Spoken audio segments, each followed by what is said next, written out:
Super ಆಗಿ ಪಾರ್ಟಿಯನ್ನ ಮಾಡಿದ್ದಾರೆ.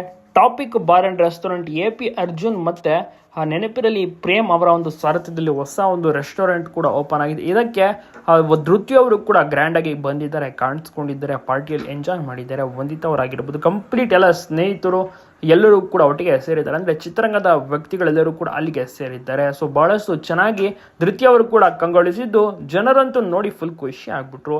ಸಖತ್ತಾಗಿ ಧೃತಿ ಅವರು ಕೂಡ ಕಂಗೊಳಿಸಿದ್ದಾರೆ. ಅದ್ಭುತ ಬ್ಲ್ಯಾಕ್ ಡ್ರೆಸ್, ವಂದಿತ ಆಗಿರ್ಬೋದು, ಧೃತಿ ಆಗಿರ್ಬೋದು, ಅಶ್ವಿನಿ, 3 ಜನ ಕೂಡ ಅದ್ಭುತ ಬ್ಲ್ಯಾಕ್ ಡ್ರೆಸ್ ನಲ್ಲಿ ಕಂಗೊಳಿಸಿದ್ದಾರೆ. ಧೃತಿ ಅವರು ಯಾವಾಗ ಬಂದು ಅಂತ ಸಾಕಷ್ಟು ಜನ ಕೂಡ ನೋಡಿ ಆಶ್ಚರ್ಯ ಮತ್ತೆ ಖುಷಿ ಪಟ್ಟಿದ್ದು ಕೂಡ ಹೌದು. ಯಾಕೆಂದ್ರೆ ಧೃತಿ ಅವರು ಇಲ್ಲಿ ಕಾಣಿಸ್ಕೋತಾ ಇರಲಿಲ್ಲ, ಅವರು ಫಾರಿನ್ ನಲ್ಲಿ ಇದ್ದಿದ್ದು. ಫಾರಿನ್ ನಿಂದ ಯಾವಾಗ ಬಂದಿದ್ದು ಖುಷಿ ಆಯಿತು, ತಾಯಿಯೊಟ್ಟಿಗೆ ಸಮಯವನ್ನ ಕಳೆದಿದೆ ಅಂತ ಅಭಿಮಾನಿಗಳು ಕೂಡ ಕಮೆಂಟ್ ನಲ್ಲಿ ತಿಳಿಸ್ತಾ ಇದ್ದಾರೆ. ನಿಮ್ಗೇನ್ ಅನಿಸ್ತು ಈ ಅದ್ಭುತವಾದಂತ ಧೃತಿ ಅವರನ್ನ ನೋಡಿ? ಬಹಳಷ್ಟು ಜನ ವೆಯ್ಟ್ ಮಾಡ್ತಾ ಇದ್ರು ನೋಡ್ಬೇಕು ಅಂತ. ತುಂಬಾ ಜನ ಕೂಡ ಫ್ಯಾಮಿಲಿ ಬಗ್ಗೆ ತಿಳ್ಕೋಬೇಕು ಅಂತ ಕೂಡ ಅನ್ಕೋತಾ ಇರ್ತಾರೆ. ಅಶ್ವಿನಿ ಮೇಡಮ್ ಅವರು ಸಿನಿಮಾಗಳಲ್ಲಿ ಬ್ಯುಸಿ ಇದ್ರು ಕೂಡ ಈ ರೀತಿ ಒಂದು ಫಂಕ್ಷನ್ಗೆ ಕರೆದಂತ ಕಾರಣ ಗ್ರ್ಯಾಂಡ್ ಓಪನಿಂಗ್ ಕಾರ್ಯಕ್ರಮದಲ್ಲಿ ಸಹ ಬರ್ತಾರೆ, ಎಂಜಾಯ್ ಮಾಡ್ತಾರೆ, ಎಲ್ಲರೊಟ್ಟಿಗೂ ಕೂಡ ಬೆರೆಯುತ್ತಾರೆ.